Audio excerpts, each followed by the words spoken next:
Anong size ng bearing ng axle boss yung nasa loob? Tignan natin ulit mga ka-raper sa libro ni Kubota. Axle 060. Yung bearing ng axle nasa labas is 6208. Tapos yung bandang nasa loob naman 030. Walang nakalagay rito mga ka-raper. Tanungin natin si Best Friend Google. Kubota part number 35831 43380. Search. Ayan. Ang size ng bearing is 6308. Pati sa akin mga ka-raper, i-remarks ko na rin para hindi na ako mahirapan sa pag-search ulit kapag kakailangan ko yung size ng bearing. 6308.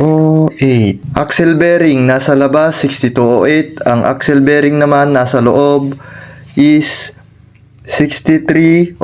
Ayun lang mga ka-raper, salamat sa panonood.